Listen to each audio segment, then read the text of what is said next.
Welcome to Donmar TV News Channel.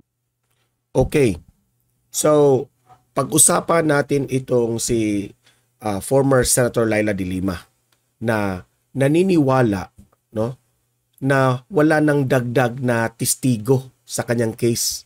Kaya she is very confident na maabsuelto ang pangatlong kaso niya. Okay? Yan ang ating pag-usapan. Pangalawa nating pag-usapan ay itong mga dating Department of Justice Secretary ni former President Duterte na itong si Guevara at si Aguirre papaimbestigahan ng Court of Appeals. Okay? Kasi ito naman yung panawagan ng kampo ni Senator Leila de Lima eh. Kasi di ba, nakapag-bail itong si Leila de Lima and she believes na maabsuelto yung third case niya. Ngayon, gusto niyang paimbestigahan. At yung Court of Appeals naman, nag-cooperate. So, paimbestigahan na sila. Bakit raw? Bakit sila kumuha ng testigo? Alam naman natin, ang mga testigo ngayon, bumaliktad na. Okay? Sabi nila, pinilit sila. So, yan ang ating pag-usapan na itong si Guevara at si Aguirre, ayan nasa picture, papaimbestigahan. At ano ang maging mangyari sa kanila. Okay? Kung sila ba ay nagsinungaling dati dyan tungkol sa pagbigay ng mga testigo, yan, alamin natin yan dito sa ating vlog ngayon. Okay? Pero bago ang lahat, help me na i-like at i-share itong video natin sa Facebook at sa YouTube para kakalat ito sa taong bayan. Okay? Sabay-sabay tayong mag-like and share sa Donmar TV, Facebook at YouTube. Ready? 1, 2, 3, go! Thank you. And also guys, i-subscribe, i-follow itong Donmar TV para lagi kayong updated sa mga balita na kagaya nito. Okay? Sabay-sabay tayong i-follow, i-subscribe ang Donmar TV, Facebook at YouTube. Ready? 1, 2, 3, go! Thank you. So, unahin nating i-play itong balita na si Senator Leila de Lima naniniwalang mananalo sa kanyang third na kaso. Okay?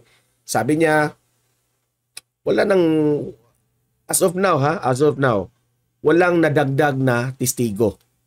Okay?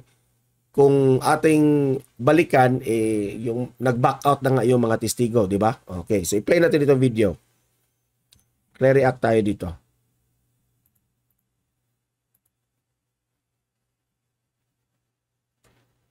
Wait muna. Samantala, malaki ang tiwala ni dating Senador Leila de Lima na mapapawalang sala o madidismiss sa kanyang huling drug case. Positibo rin ang former senator na makakamit niya ang tuluyang kalayaan sa mga darating na araw matapos ang matagal na panahon ng pagkakabilanggo. Sa ngayon, patuloy ang pagtatrabaho ng kanyang legal team para makamit ito. Ayon sa dating senador, wala nang dagdag na malakas na ebidensyang naipresenta ang prosekusyon kay dating Senador Leila de Lima. Samantala, pinasalamatan naman niya ang mga walang sawang tumulong sa kanya sa loob ng 7 taon niyang pagkakakulong.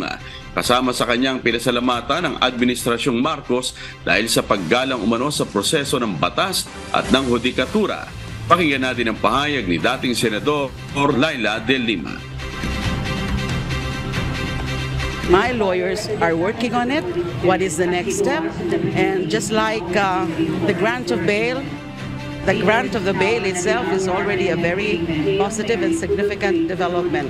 Na umaasa kami na ang susunod is really the dismissal or acquittal. Ito lang ang aking comment dito ha. Ngayon, nagpapasalamat sila ngayon kay sa administrasyon ni Presidente Bongbong Marcos. Papasalamat kayo. Pero if I could remember during election, nilait-lait nyo pa si Presidente Bongbong Marcos. BBM pa siya ngayon ha. Nilait-lait nyo. Oh. So, mahiya-hiya naman kayo sa ginawa nyo dati kay PBBM. Oh, so ngayon nagpapasalamat na kayo dahil si Presidente Bongbong Marcos patas, hindi nangingialam dyan sa Department of Justice o sa judicial system natin. Diba? Nagpapasalamat kayo ngayon dahil hindi nangingialam. Pero kung makapaglait kayo noong time sa election, grabe. Diba? Sinabi nyo nga pa na yung pamilyang grabe, below the belt yung kanilang mga banat nila kay former, di namin yun makalilimutan, Senator Leila de Lima. Ganyan kabait si Presidente Bongbong Marcos. Kung itong si PBBM, kung nag-revenge pa itong si PBBM sa'yo, okay, pwede siyang mangialam dyan sa judiciary, dyan sa Department of Justice. Pwede siya mangialam sa kaso mo at hindi ka talaga i-absuelto o ikulong ka na lang lagi dyan. Pwede yang gawin sa presidente, impluwensyahan lang yan ng presidente. Pero hindi yan ginawa ni PBBM dahil ayaw niyang mag-revenge. Pero ngayon, ikaw, anong ginagawa mo ngayon? Nakapag-bail ka pa nga, hindi pa natapos yung pangatlong kaso mo, pero anong ginawa mo? Unti-unti mo nang nag-revenge ka na. Unti-unti ka nang binabanatan mo na. Pero si PBBM hindi ganyan. Si Duterte ipapaimbestigahan mo. Itong si Guevara at Aguirre imbestigahan rin. 'Di ba? Yan ang difference ng mga dilawan at itong mga kay Presidente Bongbong Marcos, itong mga pulahan. Yan ang difference ng dilawan at pulahan. Ang pulahan, ugali na yan ni PBBM na ayaw gumante ng mga kalaban. Okay? Napansin ko nga sa sobrang bait ni PBBM, kinaibigan niya ang kanang mga kalaban. Pero anong ginawa na itong mga dilawan? Si Dilima. Gaganti ka agad ni Duterte at itong si Guevara at si Aguirre. Diba? So now you see the difference. Samantala, ilang persons deprived of liberty o PDL na rin na dating tumestigo laban sa kanya ang nagpayag na binabawi nila ang kanilang testimonya dahil tinatakot lang umano sila. Umaasa ang kampo ni De Lima na agad itong maipresenta sa korte kasama ng mga inmate para malaman nila kung maaaring magamit ito sa pag-acquit sa kanya sa kaso. So ito naman yung video na itong si Aguirre at itong mga dati itong mga Secretary of Justice ni former President Duterte. Ngayon, papaimbestigahan na ito sa kampo ni Senator Leila de Lima, former Senator Leila de Lima. So, nag-cooperate naman itong Court of Appeals. Okay? So, tingnan nyo. Inatasan na ng Court of Appeals ang Office of the Ombudsman na imbestigahan sina dating Justice Secretaries Vitaliano Aguirre at Menardo Guevara dahil sa pagkuha ng mga convicted na kriminal bilang mga testigo sa drug-related cases ni dating Senador Leila de Lima. Nag-ugat ito sa kasong kriminal at administratibo na isinampa ni de Lima laban kina Aguirre at Guevara noong 2018. Ngunit agarang dinismiss ng Ombudsman. Sa desisyong inilabas ng CA Special 17th Division, nakasaad na pinagkaitan ng due process si de Lima kaya binaliktad ng korte ang desisyon ng Ombudsman. Kaugnay nito, ay umaasa si de Lima na magsasagawa na ang Ombudsman ng full investigation sa dalawang dating Justice Secretary at pasasagutin ng mga ito kung bakit ginawang state witness ang mga inmate ng New Bilibid Prison gayong hindi kwalipikadong bigyan ng immunity ang mga ito sa ilalim ng batas. Wala pang pahayag sina Aguirre at Guevara sa desisyon ng Court of Appeals na sila ay imbestigahan ng Ombudsman. Ayan ha. Magre-react tayo dyan. So, ito yung situation. Okay? Itong mga PDL na sinabi nilang tinakot sila, pinilit sila para mag-testify against de Lima, no? At ngayon, nag-back out na sila. Sabi nila, tinakot sila, pinilit sila. So, wala pa namang ibinigay na pangalan kung sino yung na tinakot sila, pinilit sila. Hindi naman sila nagsabi na si former President Duterte. Hindi naman sinabi na si Aguirre yung nagsabi. Si Guevara yung nagsabi. Okay? So, questionin itong si Guevara at si Aguirre, mga dating DOJ, sa pagkuha ng mga testigo na ito. Ano ang kanilang basis na nagsasabi ito ng totoo? Okay? They should answer this one. Kasi sabi ng Court of Appeals, ang gagawin nila ay full investigation. Okay? Para sa akin, hindi naman ito mangyari kung hindi sa utos ng kampo ni former Senator Laila de Lima. Di ba? Pero ito lang ang comment natin dito. Di ba? Kanina sinabi ko na ganito talaga ang mga galawan ng mga dilawan. Mahilig gumante. Hindi ko naman sinabi na mali yung ginawa ni de Lima na gaganti siya ng magpa-investigate dahil nga nakulong siya ng 7 years. Di ba? Hindi ko sinabi na mali yun. Ang sa akin lang, no? If you will try to compare Presidente Bongbong Marcos na nilait-lait nila kahit nasa kulungan si de Lima, nilait-lait nila si PBBM, hindi nga gumanti sa inyo. Kasi kung gumanti pa itong si PBBM, sinabi ko yan kanina, patagal nang nangingialam si PBBM because he has always has the power to influence the judicial system. Ha? Pero hindi yun ginawa ni PBBM, kaya na-appreciate natin yan dito sa vlog natin ngayon. So I would advise itong si former Senator Laila de Lima, wag mo nang gawin na gaganti ka pa. Maganda na yung dating, nakapag-bail ka na, nakalabas ka ng kulungan, at sinabi mo pa na malaki ang tsansa mo na maabsuelto yung third case mo, malaki na maganda na yung sitwasyon mo. Tanggapin mo na lang na ganyan talaga ang politiko. Di ba? Pero if you believe na wala ka talagang kasalanan, pwede yan, pwede mo yang gawin. Pero I would tell you, former Senator Laila de Lima, ito advice ko lang ito sa iyo, ha. Ayokong gaganti ka. Alam nyo ba kung bakit? Kasi ako ang natatakot sa inyo. Ha?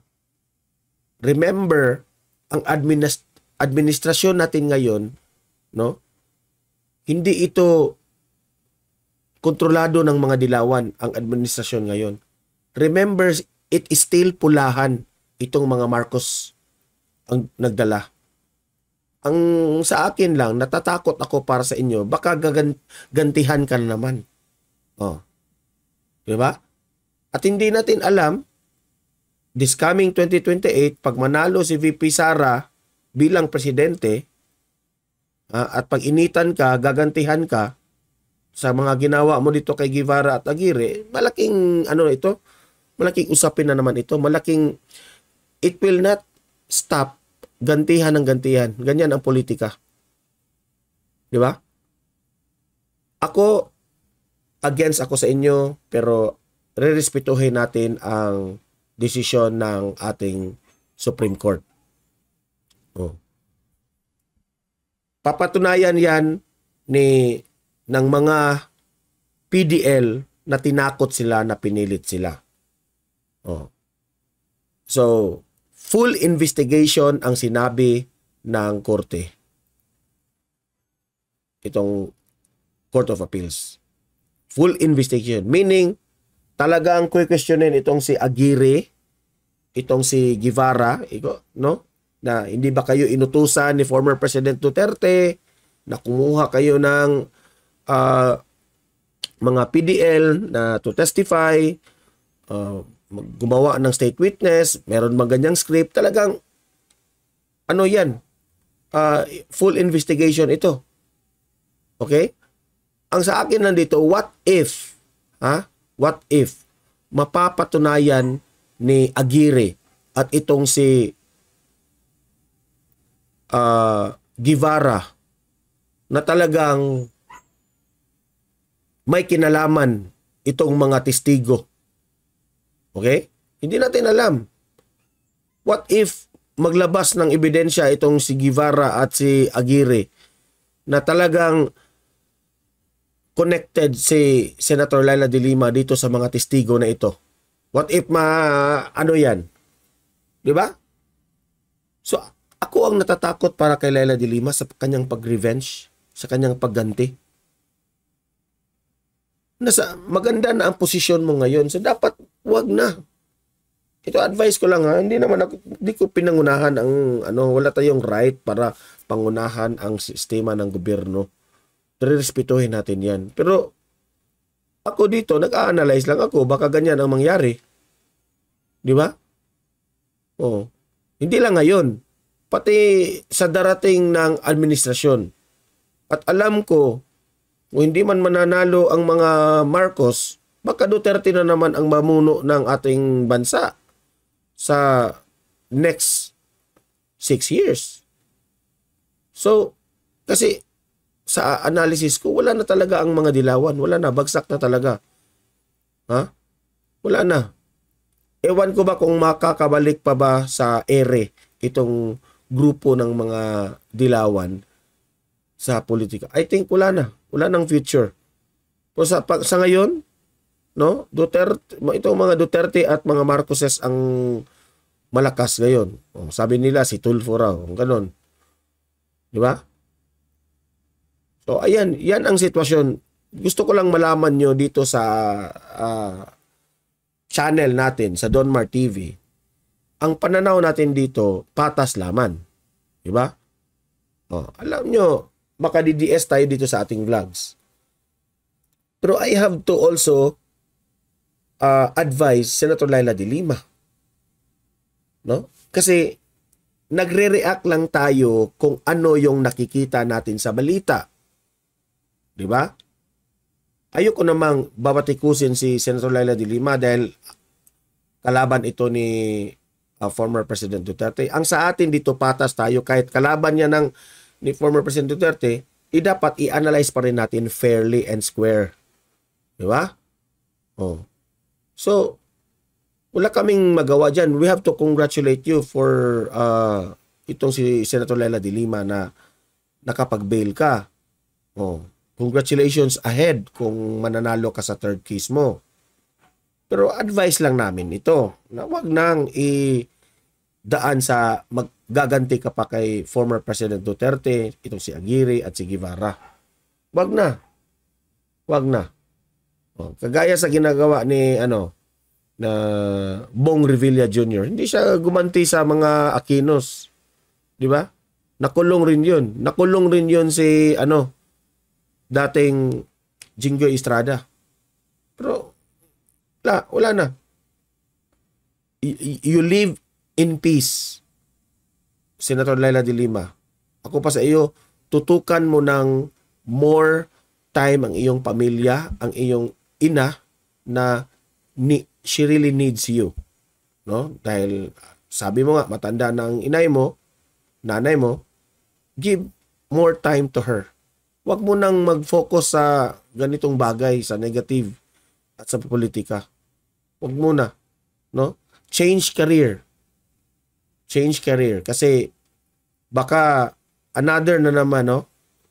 Alam nyo naman, no? Baka lang ito, analysis ko ito. Itong mga PDL na ito, pag ganon-ganon lang yan sila. Kung sino yung administrasyon na lakas, dun sila. Oh. At saan ako maniniwala? Kagaya ko, sana. Hindi ako maniniwala dito sa mga PDL na ito dahil ito ay mga taong mababa ang kredibilidad. Mas maniniwala ako dito sa mga kagaya ni Aguirre at ni Guevara dahil hindi ito nakakulong, hindi ito mga PDL. Di ba? So, ganun ang basihan natin. Kaya nga, itong mga PDL, mababa ang kanilang kredibilidad kasi nga, nasa kulungan sila. May case sila. Dati silang marunong magsinungaling. Di ba? Analysis lang natin yan. Pwede akong magkamali, pwede rin akong tama. Okay? So, kayong mga audience ko dito, libre kayong mag-comment, mag-react tungkol sa issue na ito. Pabor ba kayo na gaganti itong si former Senator Laila de Lima sa nagpakulong sa kanya, sa mga taong sila yung mga rason na nakulong siya? Okay? Comment, react, babasahin natin yan sa comment section at i-replyan natin. And help me na i-like, share itong video natin para kakalat ito sa taong bayan. Subscribe, follow Donmar TV para lagi kayong updated sa mga balita na kagaya nito. See you in my next video. Have a great day and God bless sa inyong lahat.